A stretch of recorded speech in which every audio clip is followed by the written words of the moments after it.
Baik, ini adalah sedikit paparan saya mengenai bagaimana menulis artikel di media. Saya akan mungkin membagi ke dalam 3 bagian. Yang pertama ini nanti mengenai 4 bagian ya, sampai yang terakhir nanti contoh karya gitu. Yang pertama mengenai kenapa kita harus menulis dan kenapa juga kita tidak menulis. Kemudian bagian kedua, bagaimana sih memulai menulis sebuah artikel terutama di media massa online maupun offline. Kemudian yang ketiga lebih khusus lagi bagaimana sih menulis sebuah karya opini. Terus nanti beberapa contoh karya yang sudah terpublish di media, seperti itu. Ya, bagian yang pertama, ini mungkin bagi kita untuk menulis, itu kita butuh sebuah alasan, kita butuh motivasi, kita butuh kenapa saya harus menulis, gitu ya. Ini yang sudah tertayang di beberapa, ada di Kompas, sekali saya bisa nembus Kompas, kemudian di Sindo, itu beberapa kali. Yang paling sering itu di media lokal Kedaulatan Rakyat gitu ya. Kemudian di media online itu ada di Detik ya, ada di Detik, kemudian ada di Koran Jakarta dan masih banyak lagi gitu ya. Oke, kita masuk ke slide yang pertama. Kenapa kita menulis dan kenapa juga kita tidak menulis ya. Sebenarnya ini ada satu quote dari sahabat Rasulullah bahwa seperti buruan, ilmu itu seperti buruan, jadi kita mesti mengikatnya dengan menuliskannya. Ketika kita tidak menuliskannya, maka itu juga akan hilang ketika masa kita hilang. Seperti juga kata Eyang Pramudia Anantatur bahwa Eyang Pramudia tinggi referensi ya. Eyang Pramudia. Ya, mohon maaf. Ya, dari bukan, ini maksudnya bukan dari Eyang Pramudia Anantatur ya. Jadi seperti juga yang dikatakan oleh Eyang Pramudia Anantatur bahwa sepandai-pandainya orang jika dia tidak menulis maka dia akan hilang dari pusaran sejarah. Seperti itu. Jadi kalau yang quote yang ini itu dari sahabat Rasulullah seperti itu. Nah, sekarang kita ke slide. Kenapa kita menulis, itu ada beberapa motivasi, ada alasan. Yang pertama kita mencari poin, gitu ya. Dan juga mungkin ada beberapa orang itu mencari poin, gitu. Poin itu bagi kita mungkin di beberapa profesi itu diperlukan bagi guru maupun dosen atau beberapa profesi lain itu untuk kenaikan angka kredit, ya. Koin akan diperoleh sesuai kemampuan media ya. Kalau koin nanti berbeda-beda. Berapa sih koinnya yang bisa diterima oleh kita gitu. Kemudian alasan yang kedua ada kewajiban. Nah, ada tuntutan kenaikan pangkat atau golongan dalam satu sistem kepegawaian tertentu seperti itu. Sehingga mau tidak mau, suka tidak suka, kita harus menulis. Di dunia pendidik ya, khususnya yang aparatur sipil negara di guru seperti itu, guru PNS itu kita tidak akan bisa naik pangkat ketika publikasi ilmiah itu belum memenuhi poin seperti itu.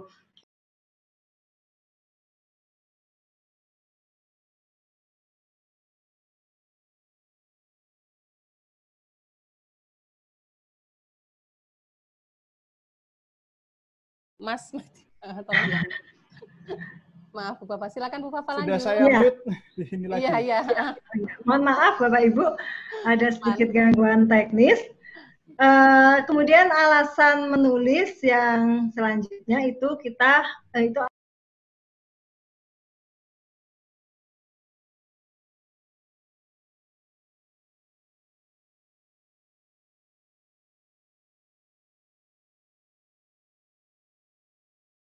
Matthew, itu ya, dari sudah. mana suaranya? Iya, itu yang bocor itu. Sudah saya matikan, tapi dihidupin lagi, matikan lagi. Makanya itu ya. Saya remove aja itu. Iya, sudah di remove saja mungkin. Baik. Ya, Baik, kita lanjutkan. Mohon maaf sekali lagi Bapak Ibu. Yang ketiga, ini ada aktualisasi diri. Jadi di sini menulis itu bisa menjadi sebuah motivasi untuk mengaktualisasikan diri bahwa kita merasakan kegelisahan, kita merasakan ada masalah, atau kita harus sharing ide, sharing ilmu dan sebagainya. Nothing tulus tanpa tendensi apa-apa, yang jelas kita hanya ingin berbagi ilmu dan juga berbagi pengalaman, seperti itu. Jadi itu beberapa, kenapa saya tuliskan sedikit. Jadi memang alasan menulis itu memang sebenarnya tidak begitu banyak, tapi yang lebih banyak lagi itu alasan tidak menulis. Makanya mungkin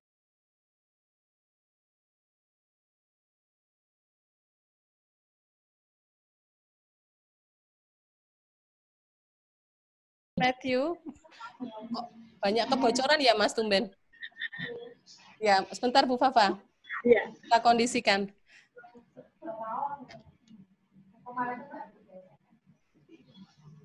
Sudah Mas Matthew? Ya, sudah. Oke, ya. Lanjut Bu Fafa.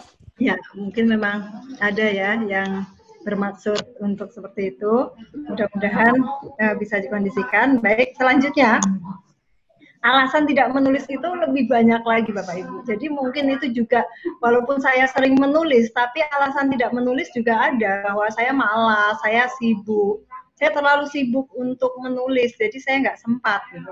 Kemudian tidak berbakat, merasa menulis itu tidak penting, tidak butuh, dan merasa bahwa saya tidak berwawasan sehingga saya tidak bisa membagikan apa-apa seperti itu. Nah, disinilah yang mungkin perlu kita kurangi, dan kalau memang Bapak Ibu menganggap bahwa menulis itu penting, ya maka memang perlu meluangkan waktu, gitu ya. Meluangkan waktu dalam satu hari, misalnya minimal 1 jam seperti itu. Di waktu-waktu yang memang Bapak Ibu anggap itu waktu paling terbaik untuk menulis. Jadi selama Bapak Ibu tidak menganggap bahwa menulis itu sebuah hal yang penting, mungkin alasan-alasan yang sebelah kanan itu yang akan lebih diutamakan. Seperti itu. Nah, kemudian menulis itu berproses. Dan satu kata, belajar menulis itu sebenarnya kuncinya satu aja sebenarnya, yaitu memulai menulis, memberanikan diri menulis, kemudian membiarkan orang lain membaca tulisan kita. Selama kita masih takut untuk membiarkan orang lain membaca tulisan kita, maka ide-ide kita juga tidak akan bisa tersampaikan oleh orang lain, gitu. Nah, di sini saya bercerita tentang proses menulis saya, itu dimulai dari kolom kecil yang ada, yang disediakan di beberapa koran, gitu ya. Contoh ya Bapak Ibu ya, contoh suara pembaca, kemudian sungguh-sungguh terjadi. Kalau di KR itu kan kontributornya dari masyarakat sekitar ya. Jadi sungguh-sungguh terjadi itu cuma berapa kata, tapi ketika kita mau menuliskannya, ya itu akan menjadi sebuah kolom kecil di pojokan KR yang selalu ditunggu-tunggu pembaca juga, gitu ya. Bahwa itu ada cerita sungguh-sungguh terjadi yang itu menyegarkan, seperti itu. Kemudian pikiran pembaca. Setelah itu ada kolom yang khusus untuk guru, ruang guru. Itu dulu ada di Kedaulatan Rakyat, ada di Republika, kemudian ada di Suara Merdeka, yang itu memang khusus diperuntukkan untuk pendidik, seperti itu. Itu persaingannya tidak begitu berat, tapi juga tertolaknya juga sangat mungkin, seperti itu. Kemudian setelah itu kita mencoba, kalau di situ sudah dimuat begitu ya, kita masuk ke koran yang biasa-biasa. Koran biasa itu maksudnya dia oplahnya tidak begitu tinggi, gitu ya. Kemudian kita juga bisa mencoba ke koran lokal yang saya nggak perlu menyebutkan merek, gitu ya. Nanti misalnya di Jogja itu kok berat semua, kita bisa coba kirimkan ke luar Jogja, ke luar Jawa, seperti itu. Yang di sana mungkin kontributor untuk penulis-penulisnya itu belum begitu banyak. Terus setelah itu meningkat. Jadi selama kita belajar dari situ, tertolak itu adalah tertolak oleh redaktur itu adalah sebuah pembelajaran yang sangat baik. Tapi baiknya ketika kita tertolak tapi tetap menulis. Kalau kita tertolak terus putus asa, terus patah hati, nah itu yang kita tidak akan ke tahap-tahap selanjutnya. Karena memang kadang-kadang saya berkelakarnya begini, kok bisa dimuat di KR, kok bisa dimuat di Kompas? Iya, karena redakturnya udah bosan sama saya, tak kirimi, terus akhirnya lama-lama nggak enak kayak gitu. Jadi itu sebenarnya berkelakar aja, sehingga semakin lama ini orang berusaha terus. Jadi kita melakukan perbaikan. Dengan cara apa? Dengan cara kita mencoba mengenali media yang akan kita kirimi. Mencoba yang dimuat yang seperti apa sih? Kok punya saya nggak dimuat padahal idenya sama gitu ya. Idenya sama, tapi cara penyampainya berbeda, gaya bahasanya berbeda, diksinya atau pemilihan katanya berbeda, itu akan sangat menentukan gitu ya. Kemudian berlanjut ke koran lokal ternama yang oplahnya besar seperti itu ya, pembacanya banyak. Lanjut lagi mencoba menembus ke koran nasional, kemudian sampai akhirnya diminta oleh sebuah media untuk menulis seperti itu, menjadi kolumnis tetap. Nah itu sudah nggak berkompetisi lagi, tapi kita diminta untuk mengisi pada tema-tema tertentu seperti itu. Ya. Nah di sini dampaknya kemudian. Dampaknya seperti yang saya sampaikan tadi, ya kita akan yang di paling tengah itu koin, kemudian kita bisa mendapatkan poin gitu ya. Kemudian kita juga akan punya jejaring baru, artinya apa? Kita akan dikenal gitu ya. Terus mungkin kita akan ditawari sebuah kerjasama dan sebagainya. Nah contohnya ini kita di sini kan hasil kolaborasi dari banyak komunitas dan juga perusahaan penerbitan seperti itu ya, sehingga sangat mungkin sebuah jejaring itu terjalin dari karena kita rajin menulis. Kemudian kita juga ada tuntutan bahwa kita harus selalu update wawasan. Kita harus tahu apa sih yang berita yang terkini gitu ya. Terus yang selanjutnya kita juga ketika kita menulis, maka mau tidak mau kita juga harus membaca. Jadi kita harus membaca apa yang akan kita tulis itu kita harus sangat menguasai. Sehingga dari sering membaca, sering menulis, kita akan menjadi orang yang menolak lupa ya. Kita akan selalu mengingat sejarah, kita akan selalu mengingat apa yang terjadi kemarin, besok yang akan datang. Nah, yang akhir itu kita tentu saja ketika kita membagi sebuah ilmu itu akan menjadi ilmu yang teramalkan dan itu akan menjadi pahala jariah. Ya, yang tidak akan terputus walaupun kita sudah nanti dipanggil oleh yang kuasa seperti itu. Jadi itu dampak menulis, tapi jika dilakukan secara konsisten, Bapak Ibu. Itu yang berat memang kita melakukan menulis secara konsisten. Ya. Oke, bagian kedua kita mencoba menulis di media, memulai menulis di media. Nah. Yang pertama, kita perlu mengenal karakteristik medianya. Kita kenali dulu, kelasnya dia lokal atau nasional atau bahkan internasional. Terus segmen pembacanya siapa, gitu ya. Terus dia media online atau offline. Kemudian jenis medianya apa. Yang saya sering bicarakan itu koran, gitu ya Bapak Ibu. Ada tabloid yang dia juga menerima kontributor untuk menulisnya, majalah, kemudian ada jurnal seperti itu. Jadi banyak sekali jenis-jenis media yang itu menerima tulisan-tulisan dari masyarakat secara umum. Ya. Kemudian yang kedua, jenis dan syarat artikel. Gitu. Yang pertama opini. Opini itu adalah view ya, views atau pandangan penulisnya. Ya. Yang nanti syarat-syaratnya ada, kalau Kompas misalnya jumlah katanya 700 sampai 1000, kalau Kedaulatan Rakyat 600 kata saja, kalau Jawa Pos 800 kata saja. Nah seperti itu kita harus mencari tahu, sehingga Bapak Ibu ketika pengen ngirim tulisan ke KR tidak saya punya tulisan 1000 kata, semakin banyak pasti akan peluangnya semakin bagus untuk dimuat, enggak. Jadi di mana kita bisa menemukan? Biasanya di kolomnya itu mereka mencantumkan persyaratannya.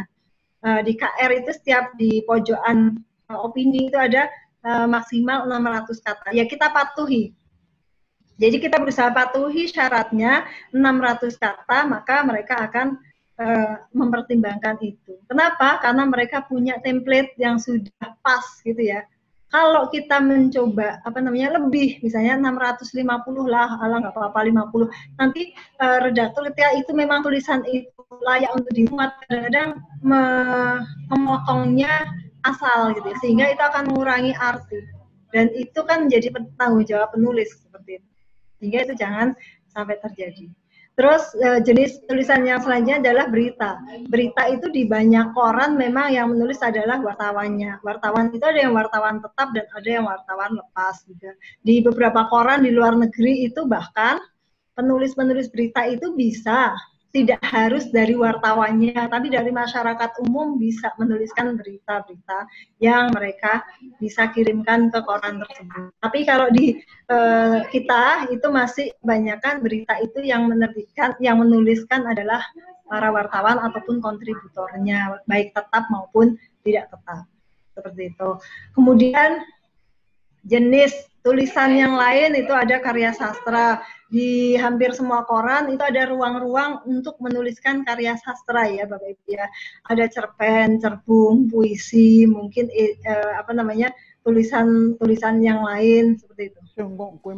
Ini saya tambahkan lagi satu jenis artikel, itu resensi buku. Resensi buku itu juga di beberapa koran ada. Di Kedaulatan Rakyat ada, di Kompas ada, di Jawa Pos ada gitu ya. Nah, itu juga perlu dicermati kapan mereka terbit, berapa halaman, berapa kata, berapa karakter seperti itu.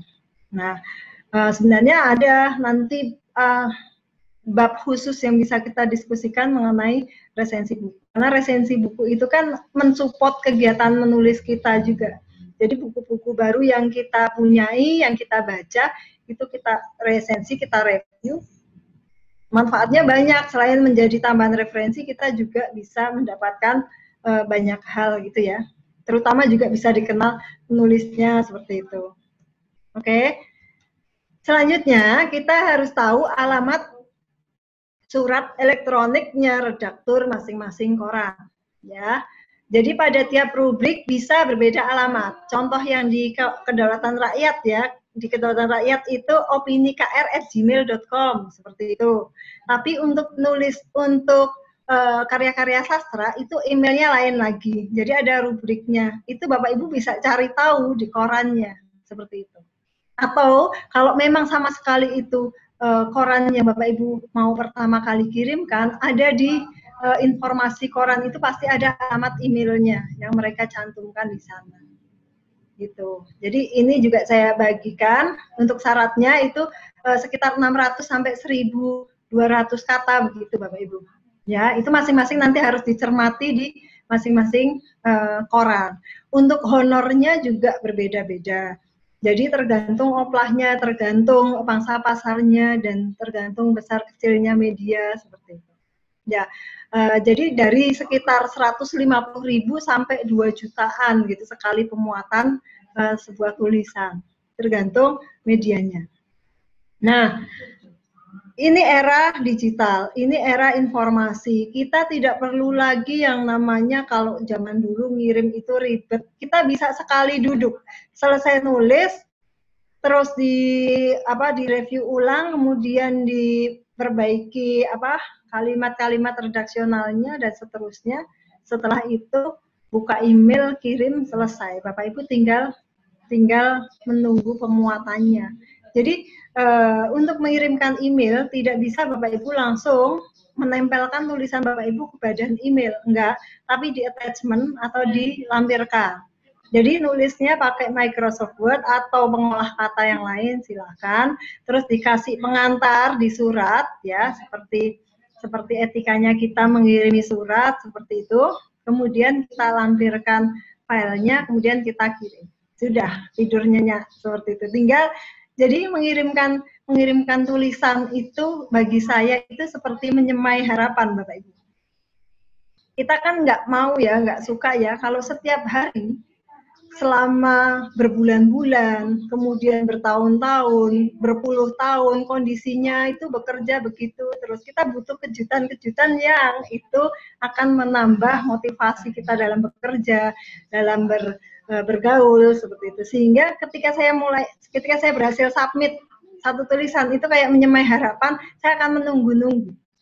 Ketika dimuat, perasaannya kayak menang lomba, Bapak Ibu. Kenapa? Karena persaingannya di situ banyak sekali. Dalam satu koran itu, dalam satu hari itu bisa ratusan yang masuk. Tapi mereka punya keterbatasan memuatnya cuma 2 gitu ya. Di KR 2, kalau di Kompas ada 4 opini tiap hari. Kemudian di Jawa Pos ada 1, di Koran Jakarta 1. Koran Jakarta tapi sekarang sudah nggak menerima opini gitu ya sepertinya. Terus di Suara Merdeka juga ada 2 dan seterusnya. Sehingga itu mengharuskan redaktur untuk menyeleksi secara ketat. Dan itu yang menuliskan dari berbagai kalangan. Sejak dari dosen, profesor, doktor, guru. Tapi jangan berkecil hati bahwa kita silahkan Bapak Ibu menulis sesuai profesinya, sesuai kapasitasnya. Jangan saya misalnya, saya guru, saya pendidik, dunia saya berkecimpung di dunia pendidikan, tapi kok saya menulis tentang lahan gambut, saya menulis tentang lingkungan, saya menulis tentang isu politik, misalnya seperti itu. Itu nggak akan istilahnya nggak akan dipercaya kan, karena saya bukan bidangnya kok bisa menuliskan itu. Sehingga disarankan. Oke, saya tahu. Oke, ya. Baik, lanjut. Ya, bagian 3 menulis opini di media online dan offline. Ya, langsung masuk ke opininya Bapak Ibu, bahwa opini itu pendapat, pikiran, pendirian. Ya, itu adalah pikiran kita, sehingga itu misalnya nih kasus belajar daring itu membuat siswa stres, membuat orang tua panik, membuat orang tua tidak bisa banyak beraktivitas karena harus mendampingi ini anaknya gitu. Itu sebuah fenomena yang bisa kita tangkap untuk kita tulis. Nah, disitulah kita sebagai penulis menyampaikan pendapat kita, menyampaikan pikiran kita, dan menyampaikan sampai ke solusinya bagaimana. Ya, sehingga tulisan opini itu tujuannya untuk memberikan wawasan dan pengetahuan kepada orang lain. Hal baru, kalau yang diminta di koran-koran itu hal yang baru, yang update, yang lagi hot issues gitu ya. Nggak mungkin saya nulis tentang Kartini di bulan-bulan Juli seperti ini. Yang paling tepat nih besok, Bapak Ibu cek di koran, besok tentang Hari Anak Nasional. Besok 23 Juli. Itu kadang-kadang saya jadikan deadline. Aduh, itu Hari Anak, saya harus nulis tentang anak dari perspektif pendidikan seperti itu. Ya, seperti itu. Kemudian nanti kita tinggal tunggu tanggal 23 dimuat nggak. Kalau nggak masih ada tanggal 24. Kalau tanggal 24 udah lewat, ya udah, isunya sudah ganti lagi nanti. Seperti itu. Sehingga opini itu memang kayak kita naik speedboat gitu ya. Jadi kita ngejar isu yang terkini. Kalau sudah basi ya sudah, nggak bisa lagi kita kirimkan. Kita akan nunggu momentum itu lagi untuk bisa kirim. Sehingga itu tadi yang saya sampaikan, kita selalu update wawasan. Nah, manfaatnya buat apa? Mengasah otak, menajamkan pikiran, memunculkan ide-ide baru. Buat siapa? Buat kita sendiri dan juga buat pembaca. Ya. Nah, fakta atau opini, bedanya berita dengan opini. Kalau berita itu yang Bapak Ibu baca, berita misalnya jumlah kasus COVID sekarang sudah sampai 87.000 di Indonesia dan sebagainya, itu adalah fakta. Nah, kemudian opininya kalau 87.000 itu seharusnya sekarang kalau orang nggak pakai masker harus didenda, misalnya seperti itu. Itu menjadi opini yang nanti bisa menjadi sebuah pemerintah atau pihak-pihak yang membuat kebijakan akan membuat kebijakan dari masukan-masukan dari masyarakat. Nah, itu contoh aja. Jadi fakta itu keadaan, peristiwa, data yang itu nanti akan menguatkan ide kita. Nah, di sini opini itu pendapat kita sebagai penulis.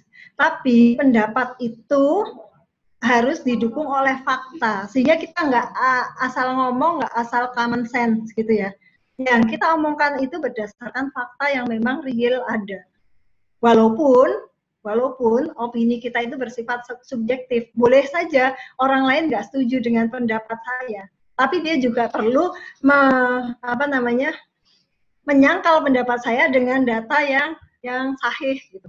Ya, nah dalam ranah jurnalistik kita bisa menuliskan opini, tetapi harus didukung argumen yang berbasis fakta, sehingga nggak perlu takut ketika kita ngomong, kita berpendapat, tapi kita kan punya fakta. Nah, ini tahapannya kita harus menemukan ide. Ide bisa diperoleh ketika lagi di jalan raya, lagi minum kopi, lagi melihat pemandangan dari balkon misalnya gitu. Habis itu kita tentukan angle-nya. Dari kasus, idenya misalnya COVID, pendidikan agak terbengkalai karena COVID. Angle-nya Bapak Ibu mau soroti dari mana? Dari sisi humanismenya, dari sisi kemanusiaannya, atau dari sisi sistem pembelajarannya, atau dari sisi kepemerintahan, ya, kebijakan yang sedang berjalan. Nah, itu angle-nya harus kita tetapkan.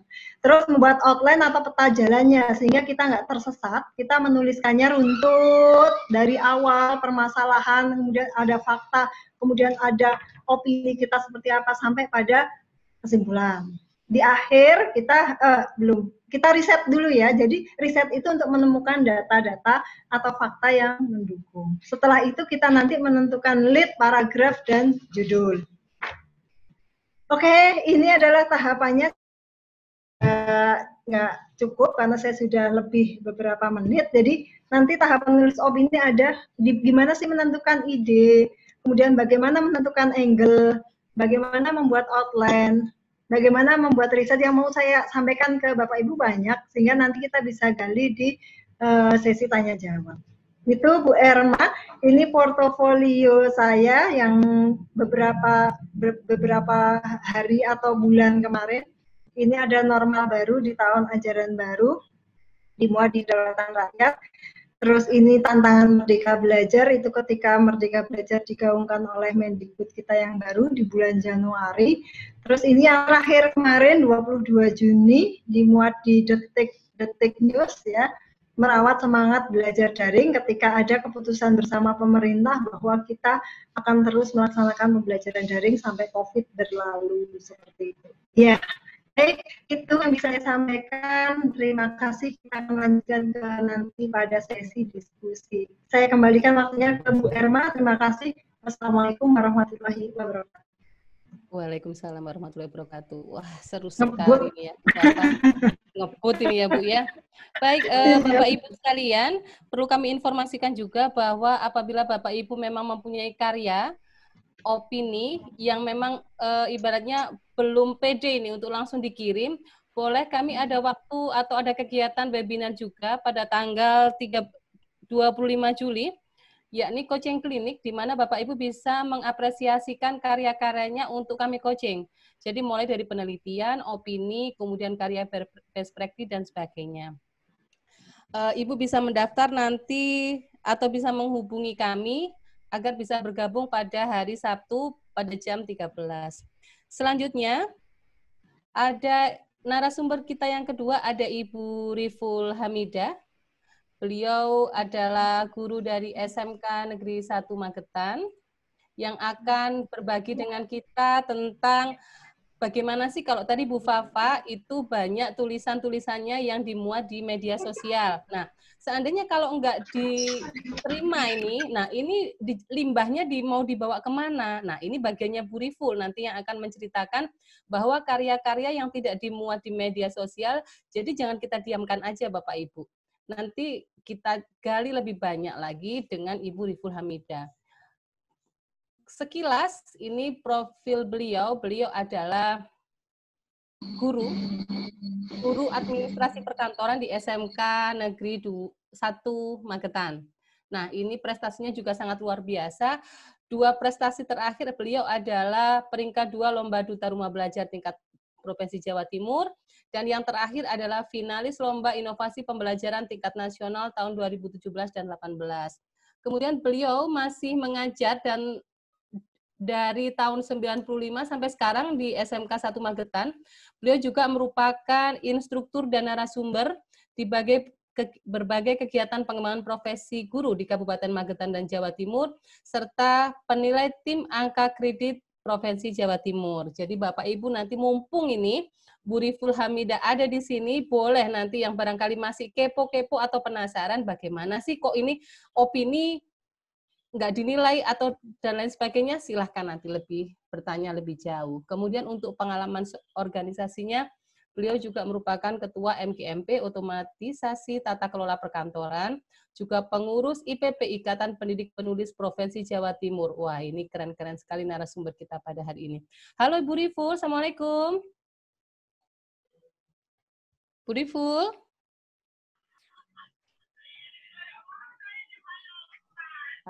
Bu Riful. Waalaikumsalam. Ya, Oke, sudah siap untuk berbagi dengan para pendidik Nusantara, Bu? Siap. Baik, 25 menit ke depan, dipersilahkan. Oke.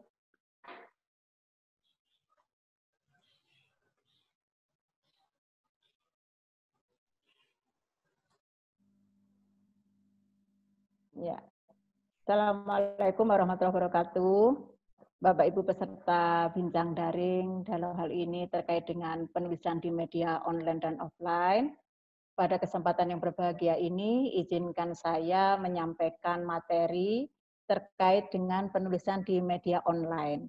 Kalau tadi Mbak Arifah membahas tentang bagaimana menulis di media offline, surat kabar dan sebagainya, nah ini bagian saya untuk menjelaskan bagaimana kalau kita menulis di media online.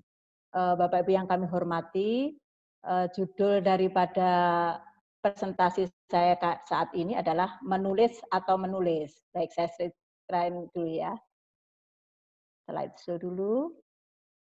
Ya. Ya, sepertinya ini memang saya sengaja saya buat hitam putih Bapak Ibu, karena saya ingin menegaskan bahwa kita menulis atau tidak gitu ya. Tapi ini saya berikan pilihan, menulis atau menulis, berarti harus menulis Bapak Ibu. Jadi saya sebagai guru Bapak Ibu, saya termotivasi menjadi guru penulis. Apabila saya sebagai penulis dan juga guru, maka saya ini hidup kita itu akan lebih banyak bermanfaat bagi orang lain. Nah, menulis untuk apa? Nah, tadi Bu Arifah sudah menjelaskan banyak hal alasan kita mengapa kita menulis. Nah, di sini menurut cara pandang saya pribadi, pendapat saya pribadi, kalau saya menulis itu yang pertama adalah saya menyalurkan hobi saya. Jadi saya memang punya hobi menulis Bapak Ibu, meskipun background saya bukan guru bahasa Indonesia, saya guru perkantoran, tapi saya punya hobi menulis. Kemudian yang kedua adalah tuntutan profesi Bapak Ibu. Jadi sebagai guru ini berbicara tentang sebagai guru terutama ASN ini sepertinya memang harus menulis karena untuk jenjang karir pengembangan profesinya guru itu harus menulis. Nah, saya kira menulis ini bukan sesuatu hal yang baru bagi guru. Setiap kali kita juga menulis. Kita membuat perangkat pembelajaran kita, menyusun soal, bahan ajar atau urusan kenaikan pangkat. Jika guru tidak mau menulis, bagaimana hal itu bisa dilakukan dengan baik? Jadi memang guru itu tidak bisa lepas dari kegiatan menulis. Kemudian yang kedua Bapak Ibu, yaitu saya menulis itu saya ingin mewariskan sesuatu kepada anak cucu saya nanti atau kepada murid-murid saya bahwa tulisan saya itu nanti menjadi warisan untuk mereka. Bahkan ada beberapa penulis terkenal mungkin beliau sudah tidak ada, tapi karena dia punya tulisan, punya buku, sehingga itu bisa diwariskan ke anak cucu. Misalnya kalau itu dalam bentuk buku kemudian terjual dengan bestseller dan sebagainya, akhirnya royalti juga untuk anak cucu mereka. Jadi tujuan saya menulis adalah saya ingin memberikan warisan kepada anak cucu saya dan siswa-siswa saya. Dan di samping itu, di dalam tulisan atau di dalam buku ada ilmu, Bapak Ibu. Nah, warisan ilmu itu adalah sesuatu yang abadi.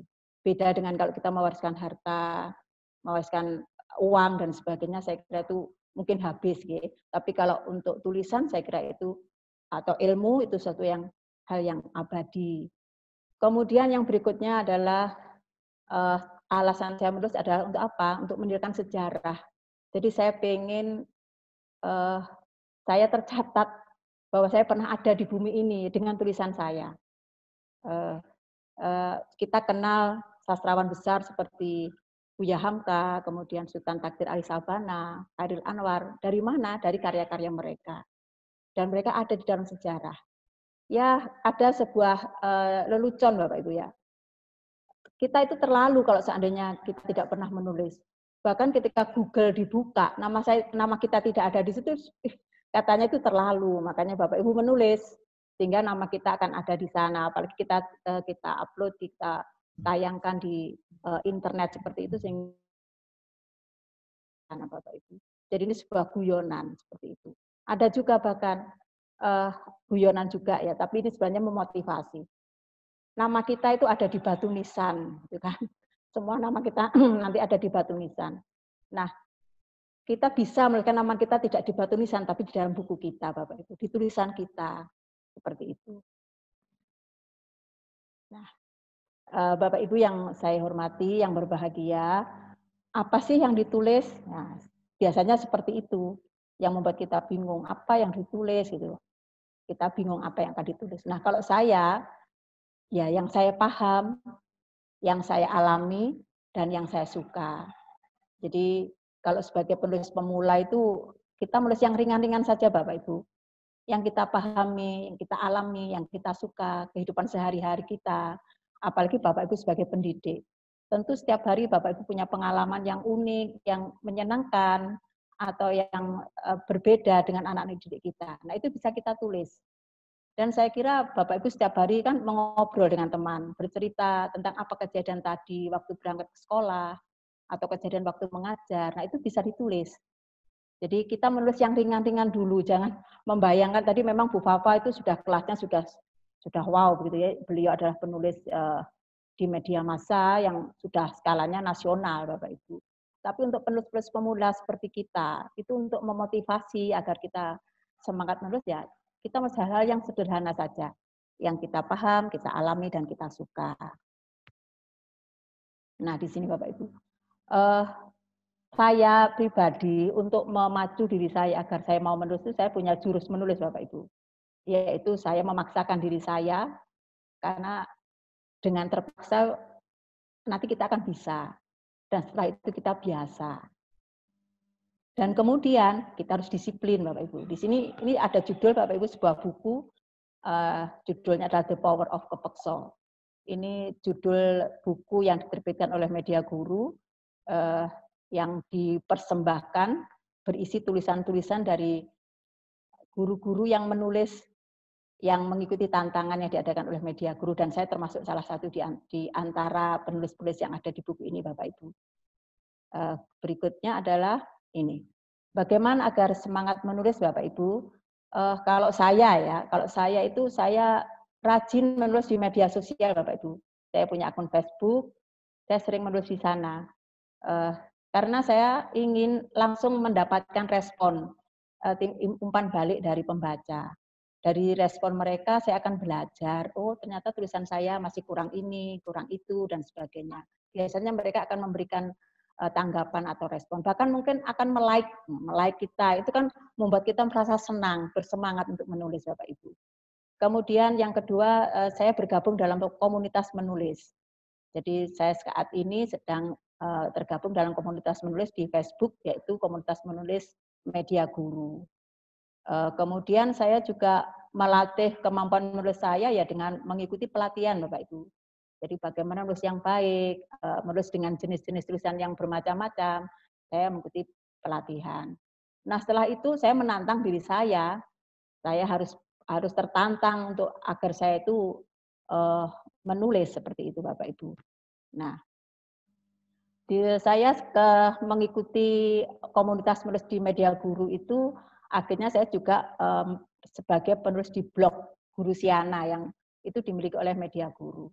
Jadi saya menulis di sana Bapak Ibu, sejak tahun 2017, akhir 2017 saya bergabung di blog Guru Siana. Alhamdulillah dari tulisan-tulisan yang saya tulis, saya pernah di sini ada di blog situ ada Bapak Ibu ada penghargaan gitu ya, ada penulis populer bulan ini begitu. Kemudian ada lagi artikel populer hari ini dan sebagainya. Nah, alhamdulillah saya ini terakhir saya alhamdulillah berada di 6 besar penulis populer bulan ini. Saya dulu juga pernah menduduki peringkat pertama di bulan Februari Maret kalau tidak salah ya. Saya berada di peringkat pertama penulis populer bulan ini di bulan Maret dan Februari. Itu karena tulisan-tulisan saya di blog Bapak Ibu. Dan itu karena saya juga mengikuti tantangan menulis dari Media Guru Indonesia. Iya. Nah, ini akun blog saya di Gurusiana Bapak Ibu. Jadi kalau saya menulis seperti ini ada artikel saya dan seterusnya, ada poinnya saya peroleh. Nah, ini menyemangati saya untuk menulis dengan dengan mempunyai blog di Gurusiana ini. Bicara ngirim ke piye? Ngirim apa? Ya, saya teruskan, ada gangguan sebentar tadi Bapak Ibu ya. Ini contoh Bapak Ibu tulisan-tulisan saya yang ada di blog Gurusiana. Jadi saya memang mengikuti tantangan menulis setiap hari Bapak Ibu. Jadi Media Guru mengadakan suatu tantangan menulis setiap hari dan harus diunggah di blog Gurusiana, juga di Facebooknya Media Guru. Dan itu kalau ada sampai 1 hari saja itu nanti tidak menulis atau bolong tanggalnya, maka peserta akan kembali lagi dari awal. Saya pernah Bapak Ibu jatuh di hari ke-106, yaitu karena memang selain tadi memaksakan diri, biasa, ya memang harus disiplin menulis itu. Jadi saya sebenarnya menulis Bapak Ibu, tapi karena ada kesalahan teknis, akhirnya saya menghapus tulisan saya di tanggal itu. Akhirnya saya kembali, sudah mencapai ke 106 hari menulis tiap hari, akhirnya saya kembali lagi ke hari pertama Bapak Ibu. Dari hasil tulisan-tulisan artikel saya di blog Gurusiana, alhamdulillah Bapak Ibu, ada 2 artikel saya yang saya bahkan terkejut sendiri.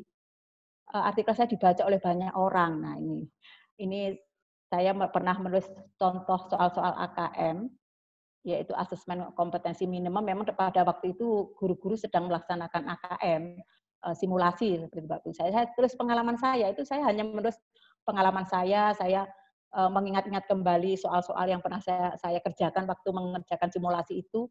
Ternyata ini membuat tertarik Bapak Ibu semuanya dan ingin membaca tulisan saya. Jadi tulisan ini sampai dibaca 106.000 sampai hari ini Bapak Ibu.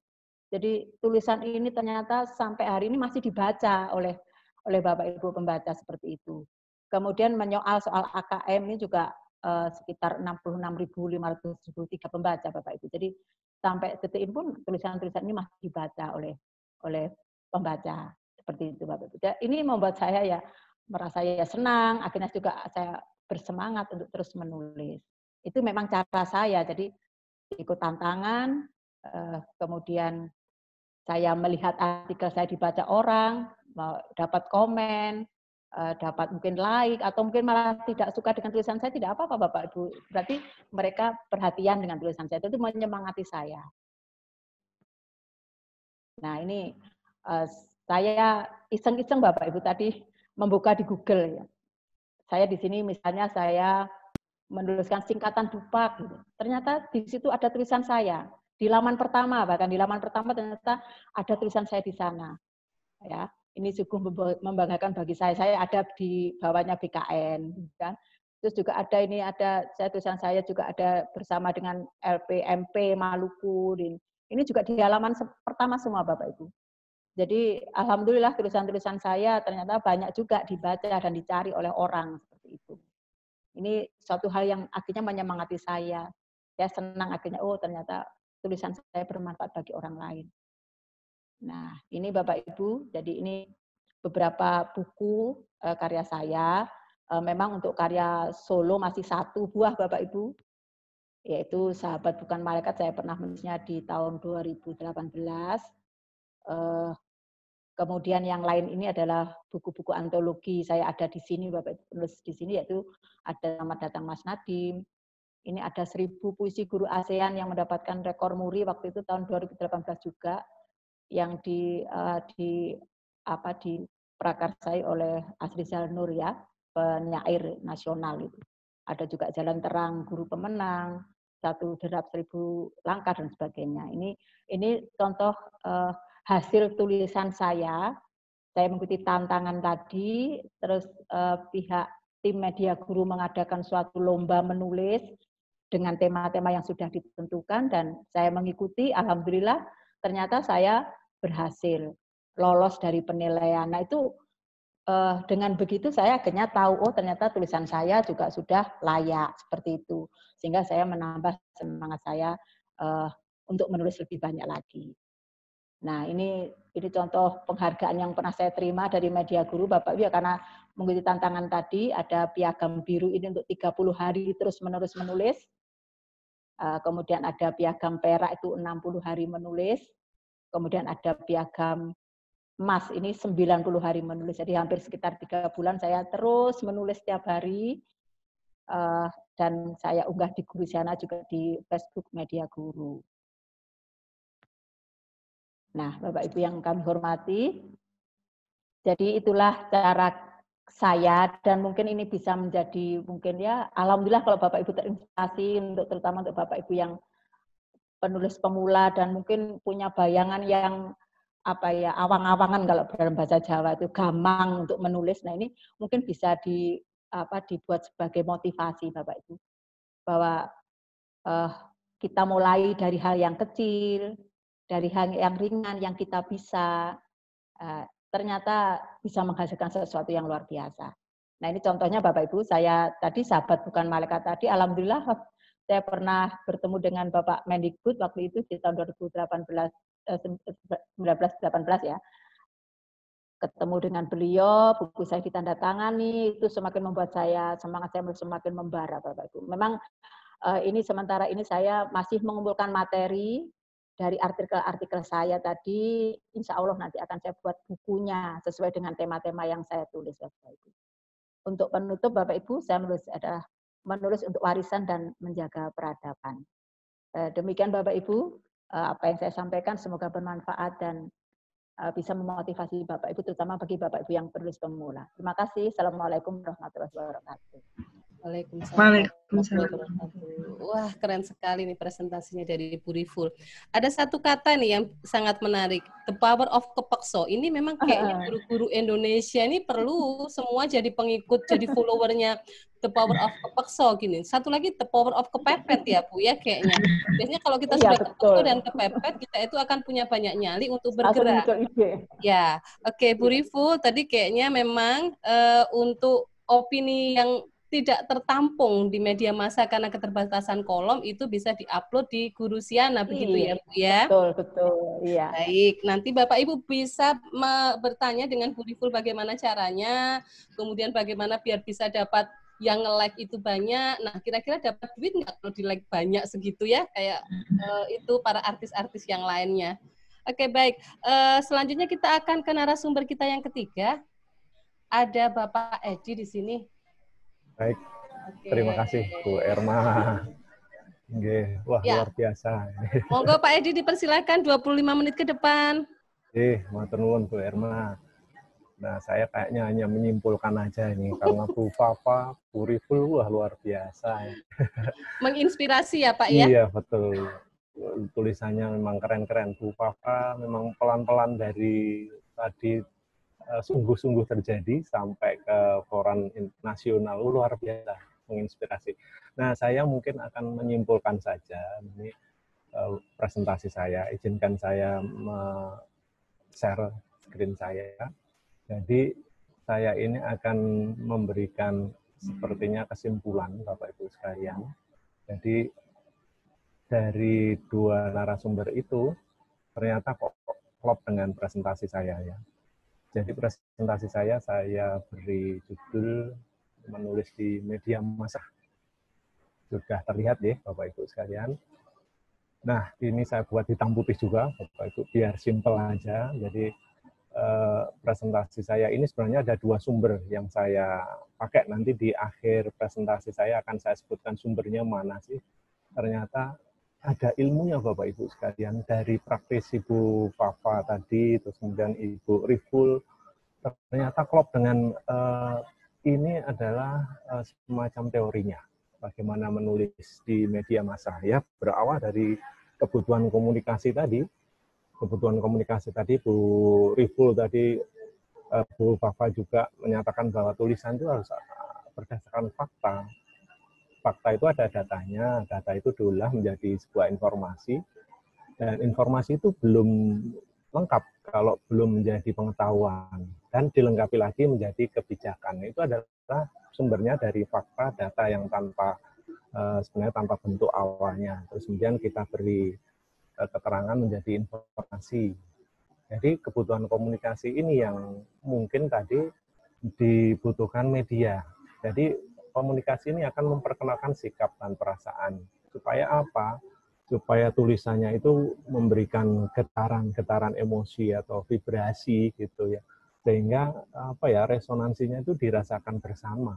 Tapi tanpa ada bias. Jadi tulisan itu harus tidak boleh ada bias ya. Walaupun itu tulisan berupa opini, berupa semacam sungguh-sungguh terjadi, itu harus ada datanya, tidak boleh bias. Nah ini dari komunikasi tadi diperlukan alat atau media saluran. Kebetulan tema kita, saluran kita adalah online dan offline gitu Bapak Ibu sekalian. Jadi offline dan online ini diperlukan alat media untuk berkomunikasi tadi. Jadi dari dua media yang sekarang ini kita gunakan itu merupakan alat untuk menyampaikan informasi tadi. Terus bagaimana bentuk pesan-pesannya? Memang betul tadi harus direncanakan, harus ada outline-nya. Tadi Bu Fafa bilang harus terencana, terus kemana? Harus tepat sasaran dulu. Pertama kita sebagai penulis pemula, ya kita nulis dulu semacam, kalau di KRI itu ada surat pembaca. Tidak apa-apa, kita awal-awal itu kalau kita bisa tampil di surat pembaca itu sudah cukup bagus.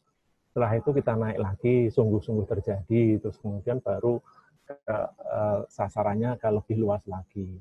Terus kemudian yang penting lagi harus menggunakan simbol yang berhubungan dengan pengalaman umum. Tidak boleh simbol itu tidak diketahui oleh umum, tapi harus tahu sumber sasarannya.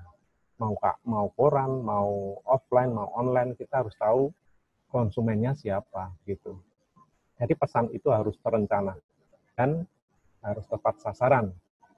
Nah, kita berbicara dengan komunikasi massa sekarang. Karena Bapak Ibu pasti tadi ada yang like sampai 1000, ada yang read pembacanya sampai puluhan ribu tadi. Itu kita menggunakan komunikasi massa namanya. Jadi kan istilahnya dilakukan secara massal, baik secara perorangan maupun banyak orang. Bisa juga melalui lembaga Guru Siana tadi, yaitu adalah sarana komunikasi massa. Terus kemudian medianya apa? Bisa juga selain yang tulisan tadi sebenarnya ada ini pidato, presentasi. Terus kemudian bisa juga ke saluran radio, podcast sekarang yang lagi naik daun, YouTube. Terus kemudian tadi Bu Fafa juga saya mau coba nanti ke YouTube-nya Bu Fafa ya. YouTube, media cetak, dan lain-lain. Itu adalah komunikasi massa tadi. Terus fungsinya apa dari Bapak Ibu tadi melakukan pesan tadi? Pertama adalah menyiarkan dahulu, to inform. Terus kemudian ada tujuan lain, Bapak Ibu kan punya tujuan yang mulia di sini adalah mengedukasi atau mendidik. Nah, tadi yang saya belum lihat itu kita harus bisa menghibur. Tadi kumpulan puisi mungkin dari Bu Riful tadi itu entertain, menghibur ya Bu Riful ya. Kumpulan puisi ini kadang-kadang memang tidak marketable kalau dijadikan buku. Karena apa? Penikmatnya itu tadi banyak simbol-simbol yang tidak kena di pembacanya. Karena penuh dengan simbol, jadi dia biasnya luar biasa banyak. Jadi banyak buku-buku kumpulan puisi itu akhirnya tidak laku. Kecuali yang nulis itu terkenal, Pak W.S. Rendran gitu, ya itu dia sudah dikenal. Tapi untuk menuju ke sana sangat sulit. Nah itu adalah tujuannya menghibur tadi. Jadi ini harus dilengkapi semua, tidak hanya menyiarkan, mendidik, tapi ada unsur menghibur. Nah ada tulisan yang memang menyatukan ini semua. Nanti kita coba bahas selanjutnya. Ada teorinya. Jadi di media massa ada sebuah tulisan yang bisa merangkum ini semua. Gitu. Nah, ciri-cirinya apa tadi dari Bapak Ibu yang sudah tulis tadi? Nah, pesan-pesan komunikasinya bersifat umum dan terbuka dan untuk diterima oleh siapapun. Nah, ini memang cocok sekali kalau di media blog, tadi blog. Jadi komunikasi umum, terbuka dan tidak ada penolakan. Kalau di blog kan tidak mungkin ada penolakan. Nah, itu sarana yang paling bagus untuk kita mulai awal kita menulis. Ya buat blog dulu. Paling yang nolak nanti adalah kalau kita bertentangan dengan norma orang lain, gitu. Pasti ada komen yang menolaknya. Terus kemudian penyebarannya memang bersifat serentak dan melibatkan sejumlah massa besar, heterogen, dan bisa juga anonim, gitu ya. Karena masanya kita nggak tahu siapapun yang menikmati kita.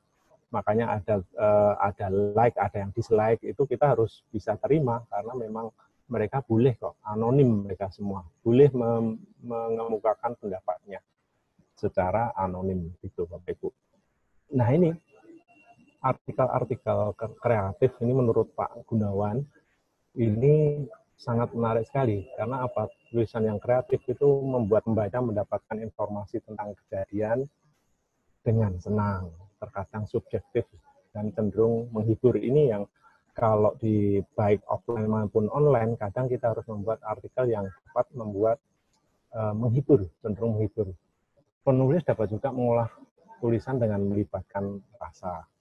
Nah itu artikel-artikel yang kreatif boleh di offline maupun online. Nanti kenapa melibatkan rasa ini supaya pembacanya ikut terbawa di sini. Seperti tadi yang saya jelaskan, ada vibrasi, resonansinya ikut bergetar. Kadang-kadang, kenapa Bapak Ibu sekalian nonton film Korea itu bisa menangis? Ya itu karena vibrasinya sampai di tempat Bapak Ibu sekalian. Resonansinya itu ikut dari Bapak Ibu bisa menangis. Nah, begitu itu tulisan yang luar biasa, artikel yang kreatif itu. Kalau di dalam news itu soft news, bukan hard news. Tadi Bu Riful juga sudah mengupas sedikit. Ya.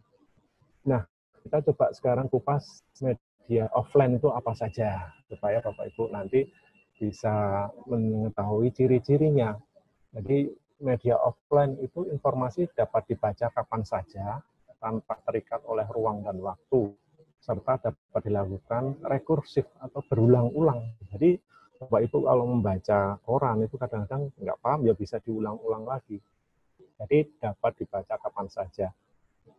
Terus kemudian sasarannya heterogen, berbagai lapisan masyarakat. Hati-hati Bapak Ibu, karena tulisan Bapak Ibu dibaca oleh semua lapisan masyarakat, tidak terkecuali. Dan kadang-kadang masyarakat membaca lead-nya tadi sudah nggak menarik, ya dia tidak akan baca. Itu adalah sistem menjaring penulis tadi.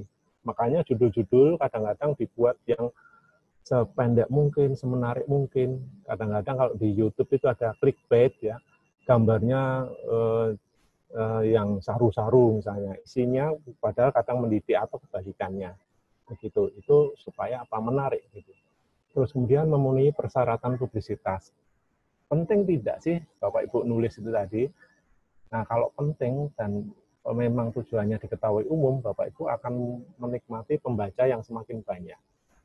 Terus kemudian periodisitas atau kala terbitnya, itu biasanya offline itu selalu memperhitungkan itu periodisitasnya. Bisa juga mungkin berita itu dibaca besoknya sudah basi gitu ya. Jadi sangat saklek dengan periodisitas seperti ini. Terus kemudian umum dalam pemberitaan, universalitas. Ya, jadi universal mereka pemberitaannya atau tulisannya.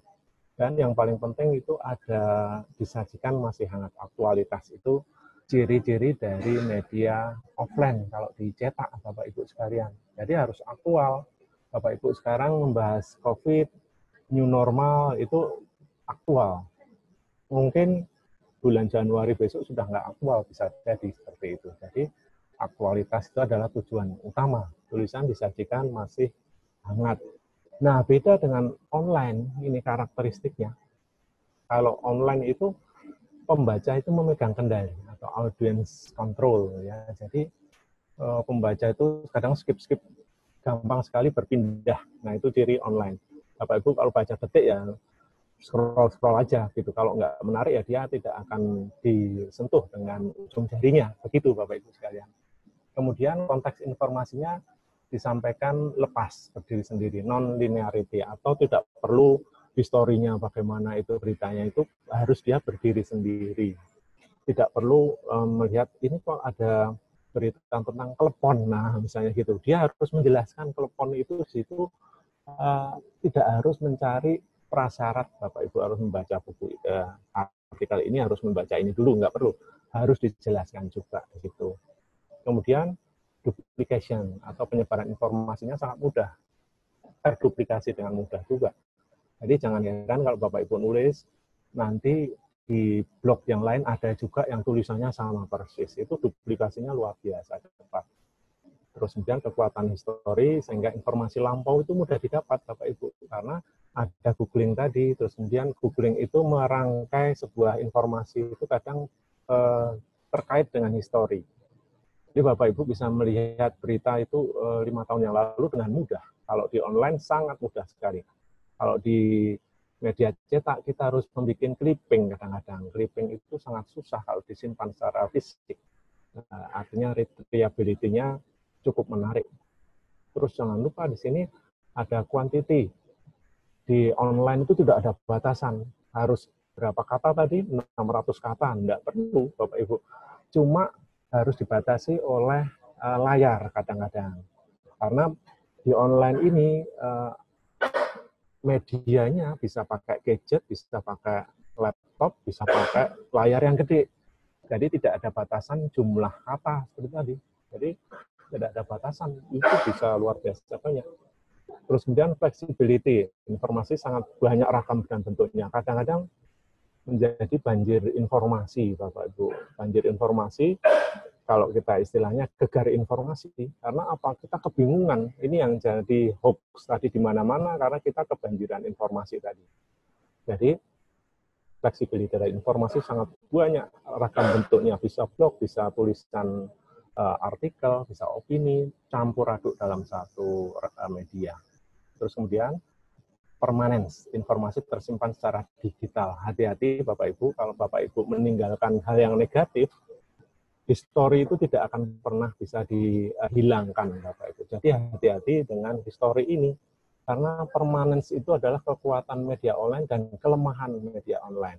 Sekali Bapak Ibu nulis tidak benar, ya sudah, nanti akan tersimpan di hard disk media online tersebut. Sangat susah kita menghapusnya, Bapak Ibu sekalian. Dan ini lagi yang unik, ada interactivity atau ada umpan balik secara cepat. Jempolnya dipencet, nah itu langsung like. Ada yang nggak suka berapa. Kalau di Instagram itu tanda hati itu keluar banyak kalau kita pas online misalnya seperti itu. Jadi interaktif. Saat ini juga bisa interaktif ya, karena ada apa? Ada chatnya. Terus kemudian ada orang yang tadi masuk dengan lagu-lagu India tadi, wah luar biasa tadi, wah hebat juga dia bisa langsung sharing.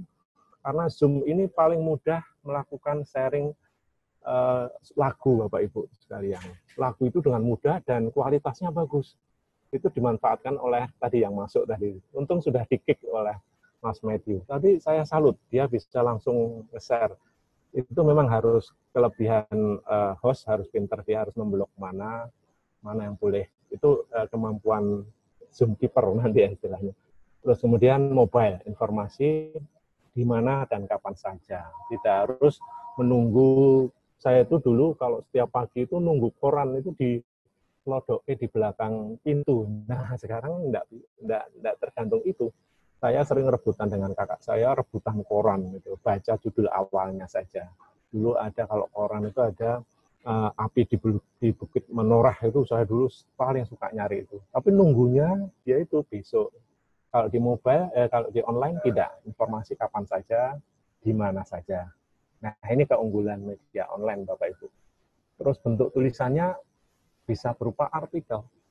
Tadi sudah banyak sekali yang kita lihat dari Bu Papa, Bu Riful tadi, tulisan artikel itu menginformasikan, bisa memberi gagasan, bisa juga ekspresif gitu ya, perasaannya lagi nggak suka sama Mas Menteri yang tidak jelas misalnya, itu tulis di situ dari buku, atau suka dengan Mas Menteri yang luar biasa, masih muda, pintar lagi, nah curahkan perasaan dalam sebuah buku, terus mengajak. Bisa juga curhatnya, Bapak Ibu. Di blog itu juga curhat banyak sekali. Jadi Bapak Ibu kalau mau menulis tapi tanpa ditolak, ya nulislah blog gitu sekali ya. Terus kemudian memerintahkan, bisa juga meminta, membujuk, dan paling banyak itu bertutur tadi. Bapak Ibu bisa bertutur tentang sesuatu atau monolog, ya monolog tentang Bapak Ibu punya pemikiran tentang pembelajaran jarak jauh. Nah, Bapak Ibu bisa monolog di situ menggunakan kalimat-kalimat yang aktif. Saya boleh, aku nggak suka dengan seperti ini, kondisi ini, nah, bisa berupa monolog gitu Bapak Ibu. Yang paling menarik biasanya adalah human interest. Ini Bapak Ibu harus mencoba tulisan Bapak Ibu nanti harus ada suspense-nya, harus ada ketegangannya. Bagaimana membuat ritmenya tulisan itu menarik gitu ya, pelan-pelan dulu. Nah, tulisan-tulisan suspense atau ada ketegangan itu menarik Bapak Ibu. Terus kemudian coba ada nggak hal-hal aneh yang di sekitar Bapak Ibu yang mungkin menjadi anomali ya. Semua pakai masker, ada yang nggak pakai masker. Kenapa ini ya? Dia nggak mau pakai, ternyata alergi misalnya. Nah, itu ada keanehan-keanehan itu bisa Bapak Ibu angkat.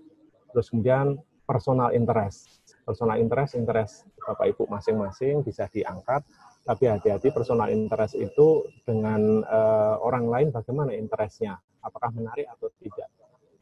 Terus yang paling menarik lagi adalah tulisan konflik.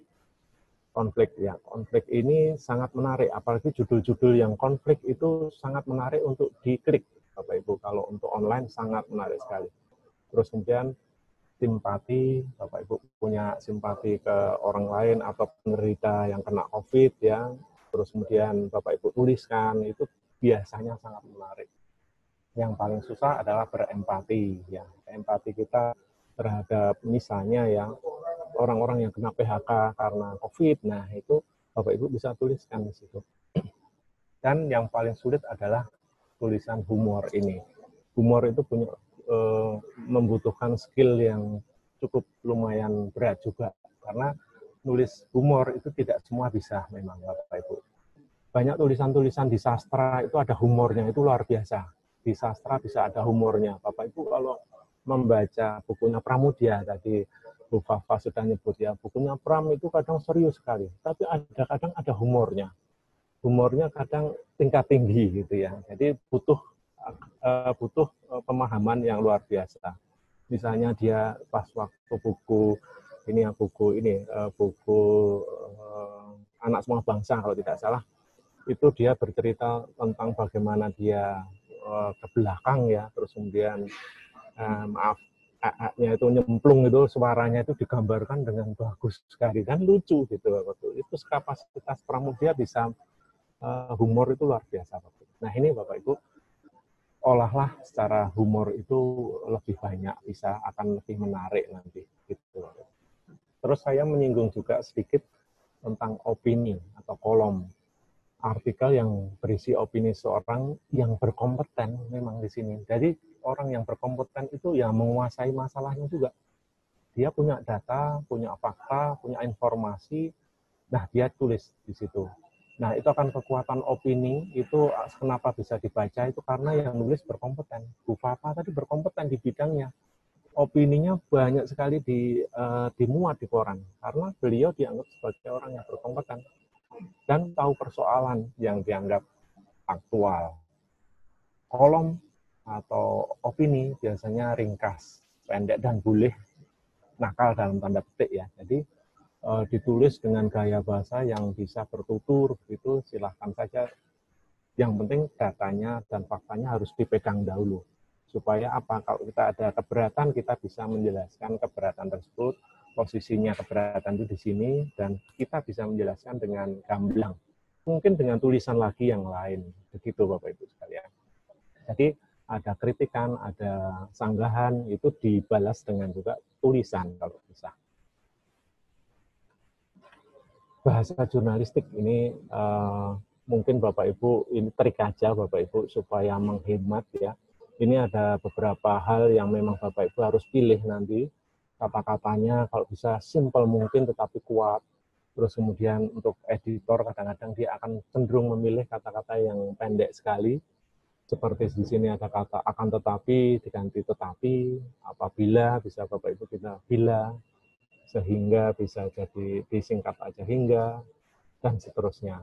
Tidak bisa pakai tak. Nah, terus kemudian sinonim pendek, kemudian bisa diganti lalu, terkejut, jadi kaget. Nah, itu yang simple-simple. Karena bahasa Indonesia kadang panjang-panjang sekali. Bahasa Inggris itu lebih simple. Makanya kalau kita terjemahkan dari bahasa Inggris ke bahasa Indonesia, itu bisa 1,5 kali lipat. Bapak Ibu sekalian, saya kebetulan nangani buku-buku terjemahan ya. Buku dari aslinya 200 halaman, kalau diterjemahkan ke bahasa Indonesia bisa sampai 250 hingga 300 halaman. Jadi begitu panjangnya kata-kata kita itu ya Bapak Ibu. Jadi harus sesingkat mungkin. Terus kemudian ini ada tips akhir membuat Bapak Ibu sekalian, itu namanya speed ya, supaya Bapak Ibu produktif menulis itu bagaimana. Ada 5 tips to double your writing productivity.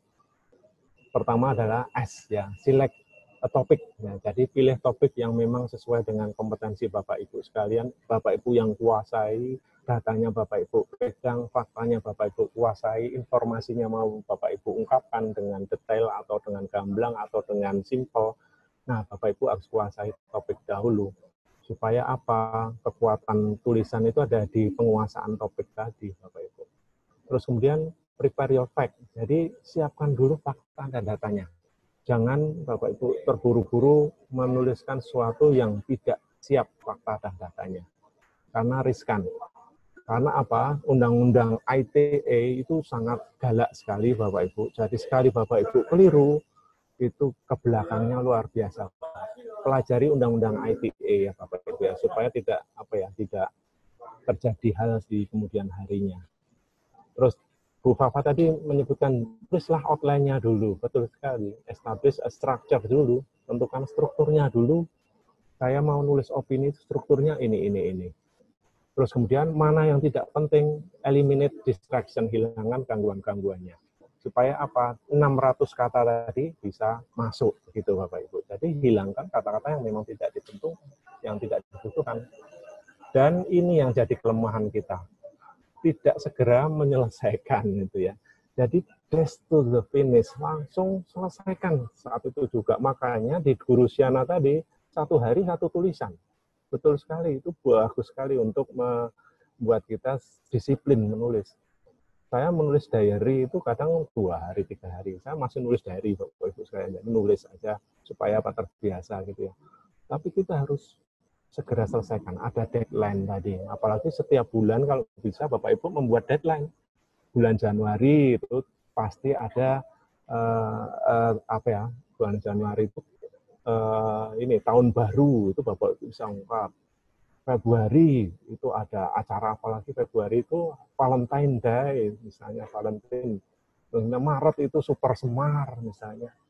April itu ada April Mop, nah misalnya Mei itu May Day, nah itu Bapak Ibu bisa jadi deadline itu Mei, Juni, Juli, Agustus dan seterusnya. Itu semua ada peristiwa-peristiwa yang bisa diungkap.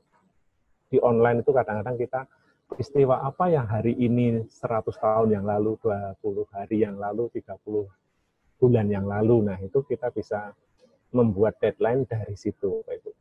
Jangan lupa speed dash to the finish. Jadi selesaikan dengan segera. Jangan sampai Bapak Ibu tidak selesai. Kalau tidak selesai kena penalti seperti Bu Riful tadi.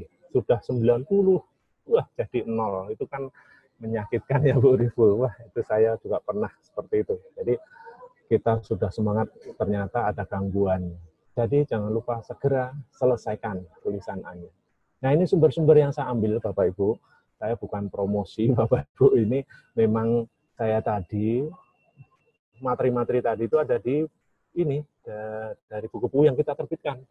Menulis berita bagaimana dari Prof. Isna Wijayani.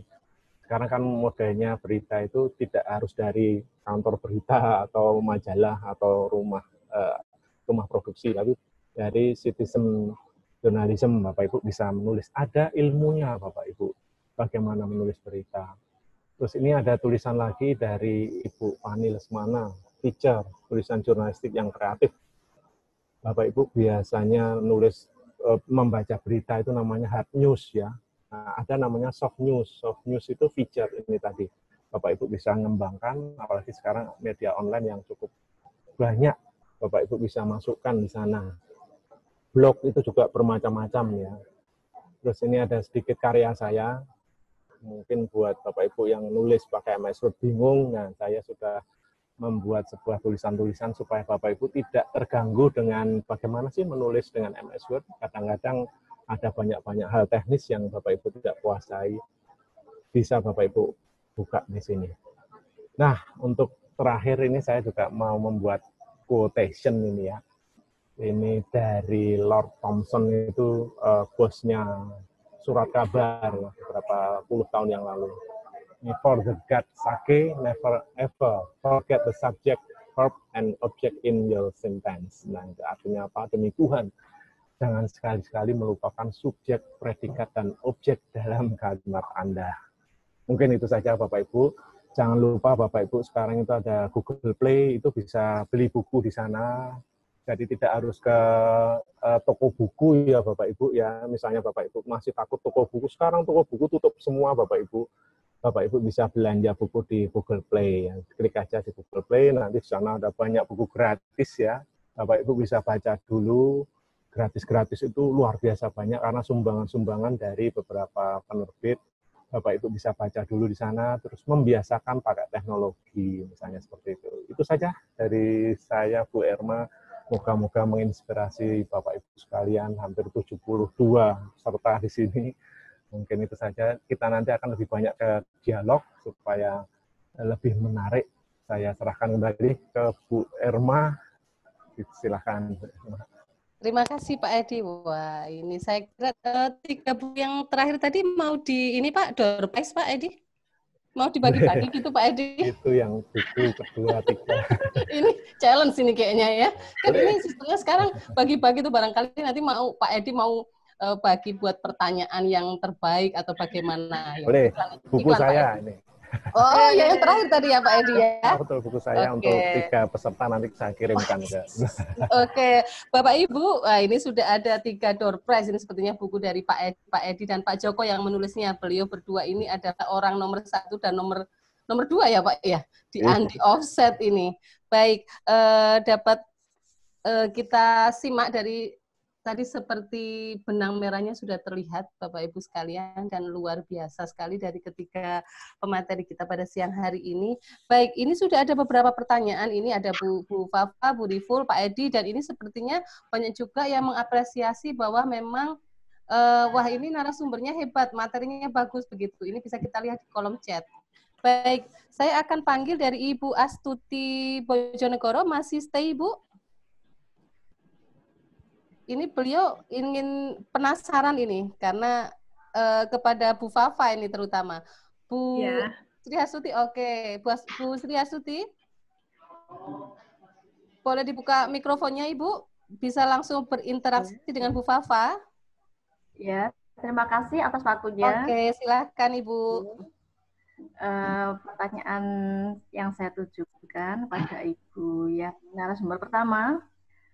Berkaitan dengan bagaimana kiat seandainya kita kan sudah pernah menulis di koran juga, di majalah juga, kemudian sedikit ada kesulitan di dalam bagaimana nanti tulisan kita itu bisa muat di koran atau majalah tersebut. Tadi sudah panjang lebar dijabarkan, namun apakah ada keterlibatan antara editor dengan sang penulis? Sehingga kalau di dalam seleksi di editor sudah diseleksi, kemudian ada sesuatu yang kurang layak muat, itu apakah bisa dibantu atau bagaimana? Terima kasih. Itu saja. Ya, itu Bu Sri Astuti ya. Baik, Bu Fafa, ini kayaknya ada nggak kalau misalnya ke opini itu pakai editor atau tidak begitu? Silakan Bu Fafa. Baik, suara saya terdengar ya Bu Erma ya? Ya. Baik, Ibu siapa? Mohon maaf. Bu Sri Bu Sri Astuti, terima kasih pertanyaannya. Jadi itu memang pertanyaan yang banyak sekali ditanyakan teman-teman, bahwa itu kamu kenal redakturnya ya, itu kok bisa dimuat gimana? Saya sudah berkali-kali nggak nembus. Jadi yang perlu kita sampaikan di sini bahwa kita sama sekali tidak kenal redakturnya dan tidak pernah ada korespondensi antara penulis dengan redaktur, sehingga saya pikir itu sangat objektif sekali. Hanya kepada penulis-penulis senior yang tadi saya sebutkan, kalau sudah dimintai untuk berkontribusi, itu mereka akan berkorespondensi. Nah, yang menjadi catatan di sini, dari sekian banyak media massa, online maupun offline, yang istilahnya komersil, begitu ya, itu yang memberikan korespondensi itu hanya Kompas dan Detik. Jadi kalau Detik itu auto reply gitu ya, bahwa nanti tulisan yang masuk akan dikurasi terlebih dahulu oleh redaktur, kemudian nanti jika akan dimuat itu dikasih tahu. Yang kedua dari Kompas. Dari Kompas itu menarik sekali karena Kompas itu mereka tetap membesarkan hati para penulis yang mengirimkan tulisannya dengan seringnya memberikan jawaban alasan penolakannya kenapa. Kalau itu nggak buruk-buruk amat, maka alasan penolakannya itu biasanya tidak ada tempat. Ya, artinya apa sebenarnya? Artinya itu merawat semangat penulis. Nah, menurut saya karena apa? Oh, berarti tulisanku itu nggak jelek, cuman memang nggak ada tempat seperti itu. Padahal bisa jadi itu memang belum masuk kriterianya Kompas seperti itu. Yang lain sama sekali nggak ada korespondensi, sehingga kita perlu mencari tahu sendiri. Nggak pernah dikasih tahu. Kalau tulisan saya dimuat, saya sering cuma dikasih tahu temen atau tahu-tahu ada japri, wah artikelnya hari ini menarik gitu. Nah saya malah nggak tahu karena saya langganannya kan bukan koran tertentu, tapi ada koran lain di rumah seperti itu ya. Jadi, saya malah baru tahu udah menjelang sore seperti itu. Atau kalau saya memang sangat yakin, saya sering juga tahu teman siapa yang langganan koran ini gitu. Saya tanya, Bu Irma ini ya, kadang-kadang saya tanya, Bu, saya kirim artikel ini, tolong ditengokin di koranmu. Halah kamu ini gitu. Nah, itu biasanya kalau sudah seminggu nggak pernah dimuat, ya udah saya harus melupakan dan mulai menulis lagi. Tapi kalau masih isunya itu masih ada ya, berarti saya masih bisa berharap. Bahkan saya yang sudah sering banget dimuat itu kemarin terakhir saya menulis itu judulnya tentang mengakselerasi belajar virtual seperti itu ya, mengakselerasi belajar virtual dari guru gitu ya. Ya tetap nggak nembus juga karena mungkin ide itu pernah ada di orang lain. Ternyata setelah saya refleksi, saya kok nggak dimuat ya, padahal itu menarik sekali, padahal saya sudah pede banget itu pasti dimuat. Ternyata pernah dimuat ide itu tapi bukan saya plagiat, bukan, tapi memang ide yang sama itu pernah diutarakan oleh penulis lain, seperti itu. Sehingga mereka nggak mau memuatnya. Itu Bu. Baik. Ya, terima kasih Bu atas jawabannya. Semangat Bu. Pernah nembus juga soalnya. Ya. Selanjutnya ada Bapak Muhammad Budianto. Masih stay Pak? Halo Pak Budi. Ini Waalaikumsalam. Ini ada mau bertanya untuk narasumber 1, 2, dan 3 ini. Mau silakan Pak Budi. Ya, Assalamualaikum Bapak dan Ibu narasumber. Saya Budianto dari Solo. Mau menanyakan ini. Kadang ketika kita sedang menulis itu kan stagnan, di tengah-tengah itu tiba-tiba idenya hilang. Iya. Iya. Mungkin bisa dikasih tips atau semacam Pak. apa ya, cara-cara gimana menumbuhkan semangat lagi atau menumbuhkan ide lagi barangkali dalam menulis. Iya. Itu saja barangkali. Siap. Baik. Ya, baik Pak Budi. Jadi itu namanya writer block gitu ya Pak ya. Kita macet, dan itu juga masih sering juga saya alami seperti itu. Langkah yang saya lakukan, langkah yang paling mudah adalah saya meninggalkan laptop Pak, meninggalkan laptop, kemudian saya beraktivitas berbeda ya, yang jauh dari hal-hal kepenulisan. Misalnya, kalau yang paling sering ya saya bikin kopi kayak gitu.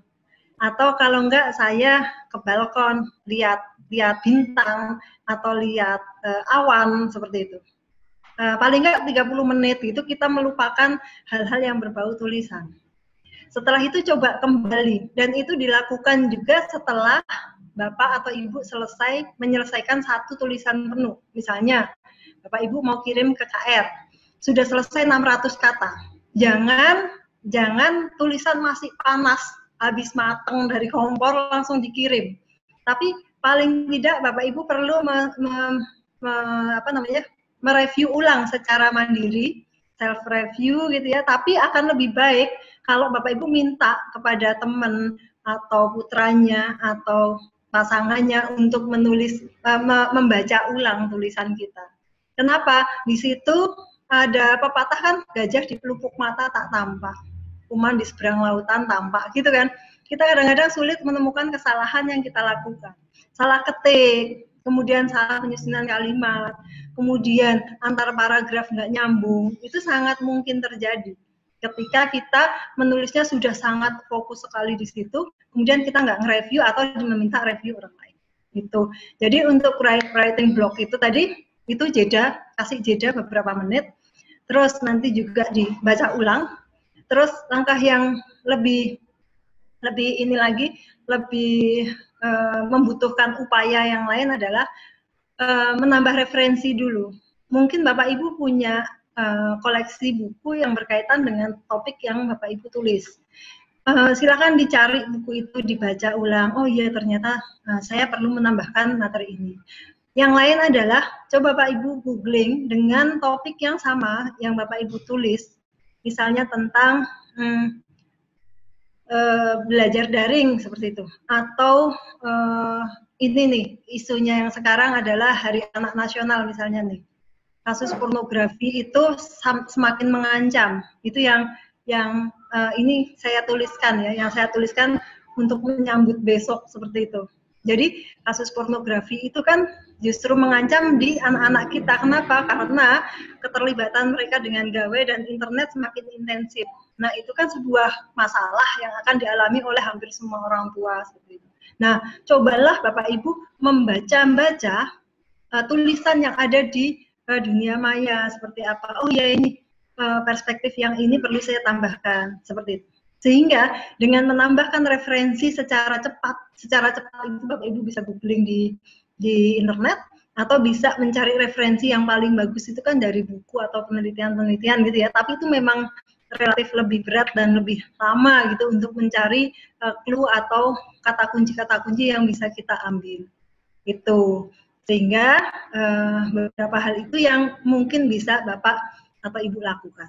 Nah, kalau pengalaman saya, biasanya ketika saya punya ide untuk menulis satu isu tertentu, itu saya sudah mengumpulkan referensi, fakta, data, dan sebagainya. Kemudian nanti tinggal merangkai kata.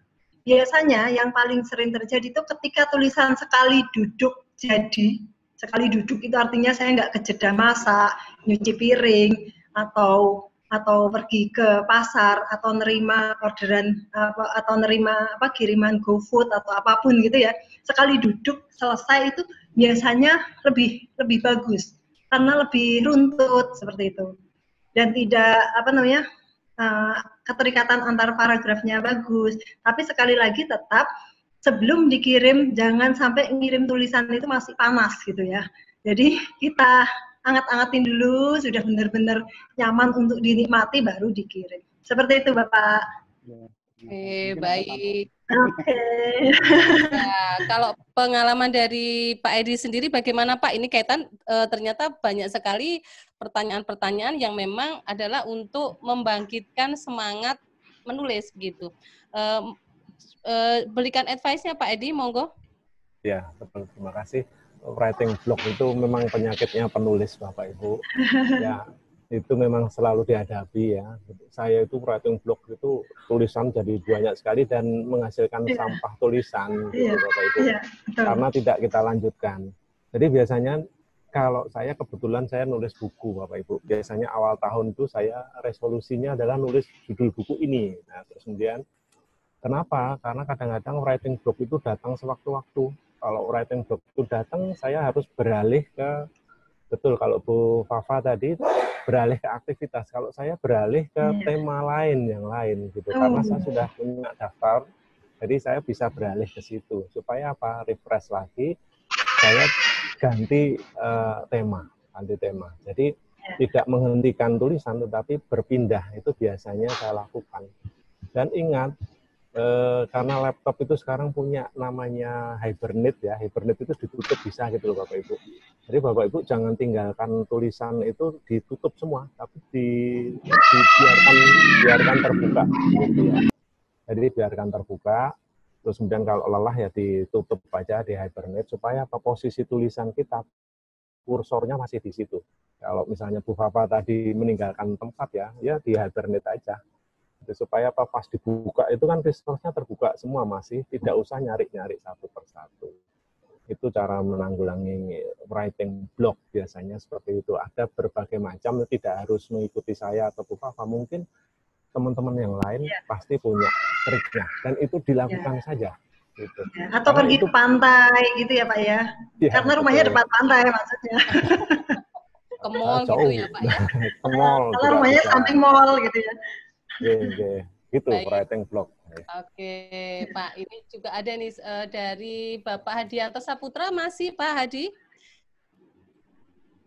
Halo, Pak Hadianto.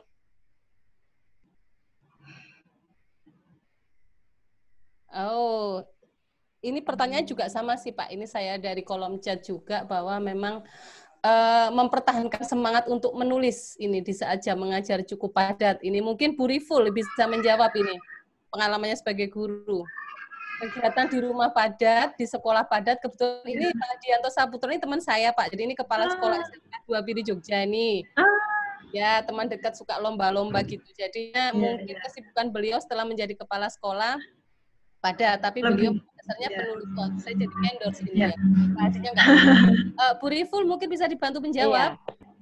Oke, terima kasih atas pertanyaannya dari Bapak Hadianto. Sampai jelas saya juga kenal ini dengan beliau ini. Iya.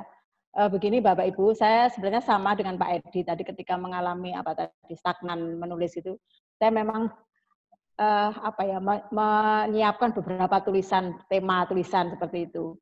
Misalnya ada tentang cerpen, ada tentang sebuah artikel atau buku pendidikan. Itu kadang-kadang kalau saya mentok di buku pendidikan, saya pindah saya menulis cerpen atau mungkin menulis puisi dan sebagainya. Jadi itu cara saya untuk mengatasi kejenuhan tadi, block writer namanya ya. Atau memang betul tadi refreshing dulu mungkin. Atau bahkan karena saya sebagai blogger di Guru Siana, saya itu bisa mengisinya dengan membaca tulisan teman-teman yang lain. Saya baca, kemudian saya komen di situ, saya baca juga komen mereka di tulisan saya. Itu akhirnya ada nanti muncul lagi ide, semangat lagi untuk menulis seperti itu. Kemudian sebagai guru, saya kira kita sangat, apalagi di masa work from home ini, banyak sekali waktu yang kita bisa manfaatkan untuk menulis. Dan memang kalau saya pribadi itu menulis itu enaknya pagi setelah subuh gitu ya, setelah malam jam 3, sekitar jam-jam segitu saya menulis Bapak Ibu.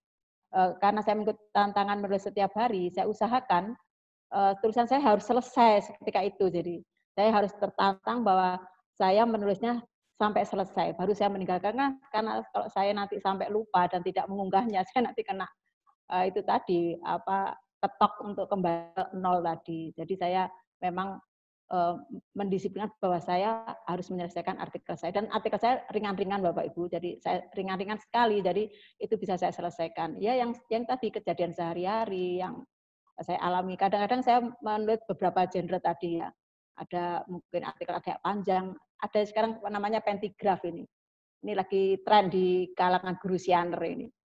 Jadi tulisan cerpen 3 paragraf dengan tulis di akhir cerita yang membuat orang terkejut, kaget, dan surprise seperti itu. Ini salah satu cara kami untuk mengalihkan tadi yang block writer, akhirnya kami mungkin menulis pentigraf dulu seperti itu. Jadi ini sebagai sebuah solusi untuk mengatasi kejenuhan tadi. Demikian, terima kasih. Baik, ini masih ada dari Ibu Suswati. Bu Suswati masih? Halo Bu. ini gimana sih supaya menulis itu menjadi hobi yang menyenangkan begitu? Ini siapa nih kira-kira yang mau menjawab? Apakah Pak Edi atau Bu Riful ini? Nulis jadi hobi nih Pak. Kalau sudah tahu jadi duit itu seneng banget ya Pak Edi ya, Bu Riful, Bu Fafa. Monggo. Oke, saya Pak Edi. coba jawab dulu. Oh, Bu Fafa. Ya, nanti semuanya harus jawab nih tapi ya. Karena semuanya hobi nulis nih. Bu Erma juga hobi nulis. Nah, jadi bagaimana supaya menulis jadi hobi? Karena ini Bapak Ibu, seperti yang saya sampaikan tadi bahwa kita seperti menyemai harapan dan juga kita meninggalkan jejak seperti itu. Sehingga ketika hidup kita stagnan, aktivitas kita itu stagnan dari hari ke hari, rutinitas seperti itu saja, dari bangun tidur sampai akan tidur lagi, nggak ada kejutan yang akan kita dapatkan, itu kayaknya kok kurang berwarna kalau saya seperti itu. Sehingga yang bertanggung jawab atas kebahagiaan kita itu kan kita sendiri juga. Sehingga kita memang mesti mencari apa yang itu bisa menjadi motivasi dan juga bisa menjadi inspirasi orang lain, seperti itu. Ya, kalau ada koinnya itu sebenarnya bonus. Ya, yang penting kita upayanya terus-menerus dan istiqomah, konsisten seperti itu. Karena ketika kita cuma 1 kali, 2 kali, ya sudah. Karena budaya kita itu masih banyak budaya tuturnya daripada budaya tulisnya. Sehingga sebenarnya seperti yang saya sampaikan tadi juga, kita harus menganggap bahwa menulis itu penting. Penting untuk siapa? Penting untuk diri sendiri dulu. Setelah itu nanti penting untuk orang lain. Ya. Jadi bahkan karena sudah sering menulis, kadang-kadang saya ada tantangan, ada suara-suara begini, Bu Fafa kok saya lama ya nggak lihat tulisan Mbak Bu Fafa gitu. Nah, itu akan menjadi satu motivasi besar juga bahwa saya harus segera menulis karena ternyata tulisan saya ada yang menunggu. Itu kalau dari saya, monggo dari Bu Riful dan Pak Edi silahkan, mungkin berbeda lagi. Baik, mungkin saya menyambung juga betul seperti dikatakan Bu Fafa tadi, untuk supaya jadi tergila-gila nulis itu bagaimana, ya tulislah apa yang kamu senangi gitu aja ya. Senangnya apa itu tulis aja. Saya dulu ingat saya itu nulis pertama itu saya kan suka musik Bapak Ibu sekalian, musik jazz. Nah, musik jazz itu saya pelajari sejarahnya gitu ya. Terus kemudian saya kirimkan waktu itu tulisan saya waktu itu masih SMA Bapak Ibu, masih kelas 2 itu.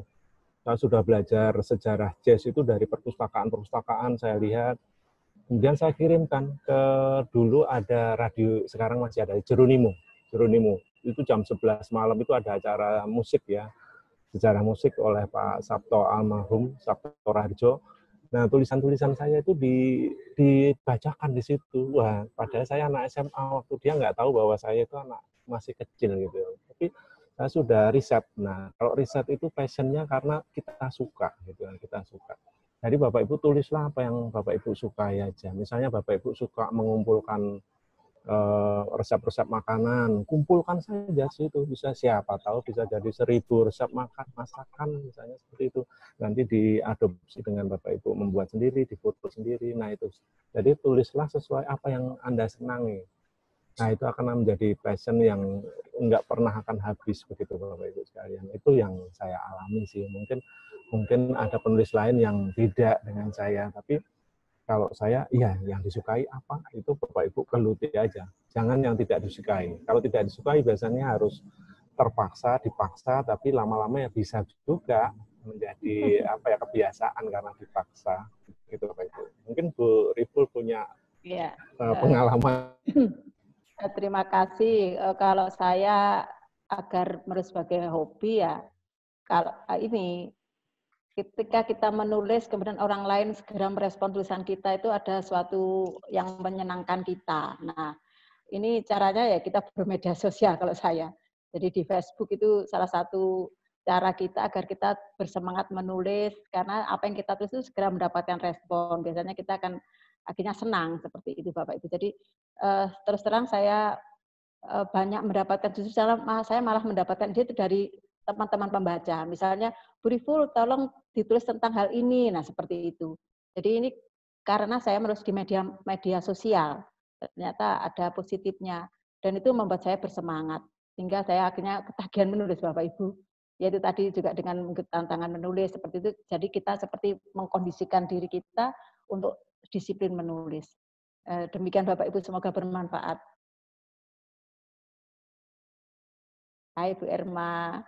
Ya,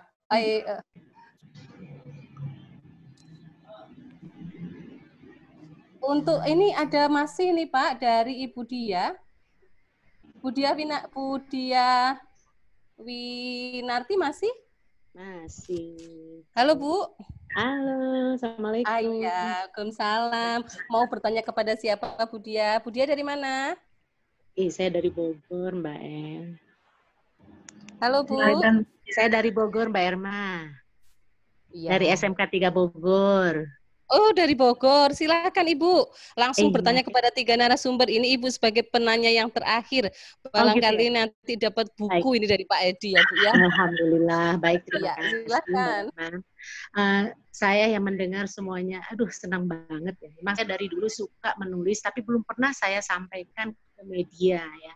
Sebenarnya, aduh pengalaman kan seperti tadi pengalaman itu bagus banget gitu ya. Nah, bagaimana alurnya? Saya belum pernah tahu dan memang belum pernah mencoba. Saya takut melulu.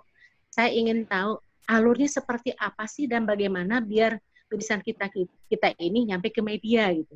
Mohon penjelasannya, mungkin pengalaman dari Bapak dan Ibu narasumber ini sangat bagus banget. Saya tertarik banget. Terima kasih Mbak Yan. Assalamualaikum. Ya, waalaikumsalam warahmatullahi wabarakatuh. Mungkin bisa saya langsung bantu jawab, Ibu Dia. Silakan Bu. Ya. Oke. Jadi seperti yang saya sampaikan di awal bahwa memang itu adalah sebuah proses yang lama seperti itu ya. Jadi saya mulai mencoba menulis di media massa itu karena ditantang oleh dosen.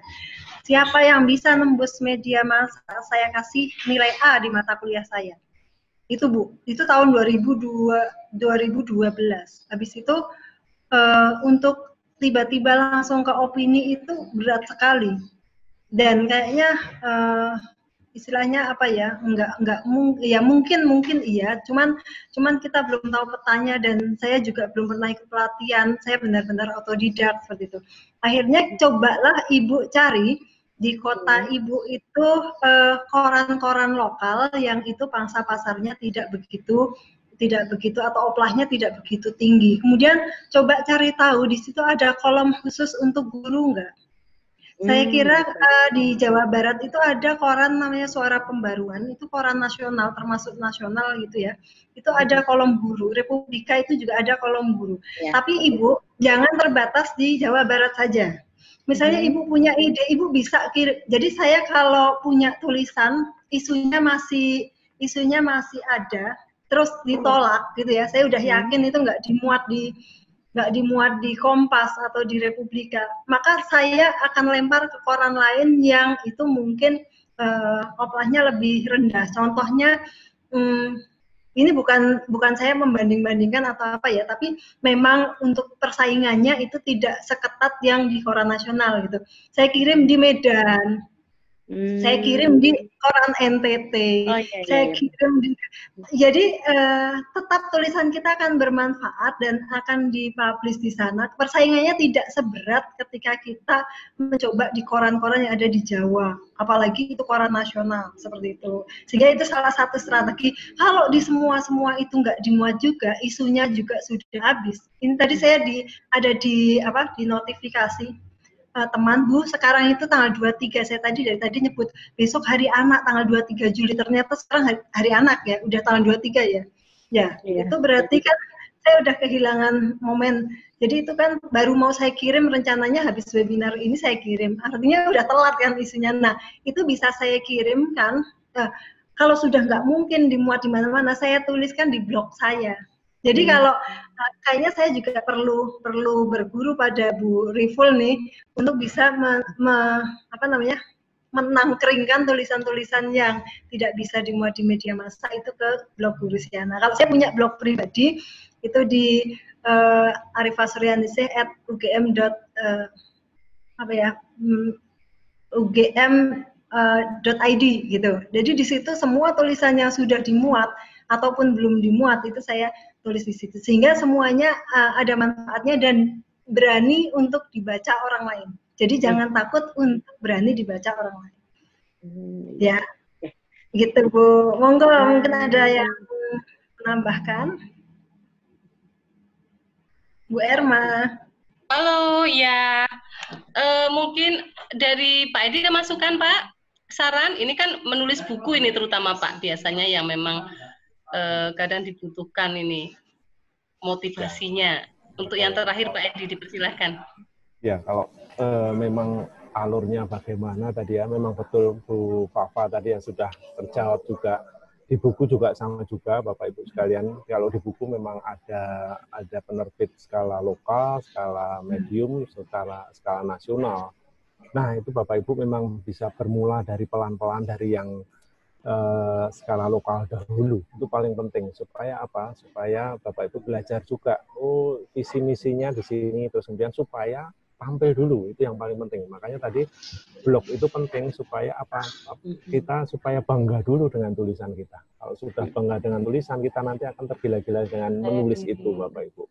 Jadi pertama dari skop yang kecil dulu, terus kemudian meluas ke skala yang nasional. Betul sekali Bu Fafa tadi.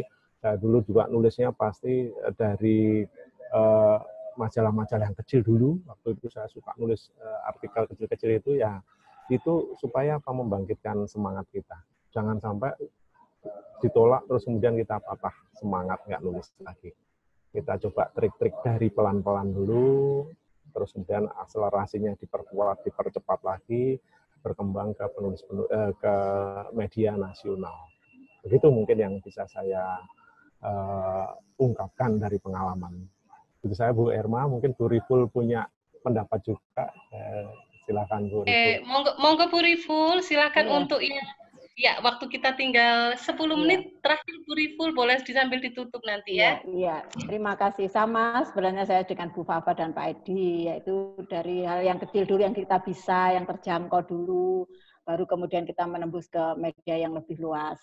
Jadi saya ke blog dulu, kemudian saya mengirim tulisan saya ke media yang hanya tingkat provinsi, seperti itu. Saya juga pernah sebenarnya Bapak Ibu menulis di Jawa Post, tapi dalam tingkat radar Madiun saja, seperti itu. Jadi memang harus dari mulai kecil, kemudian kita meningkatkan kemampuan kita akhirnya bisa menembus media nasional seperti yang dilakukan Bu Fafa.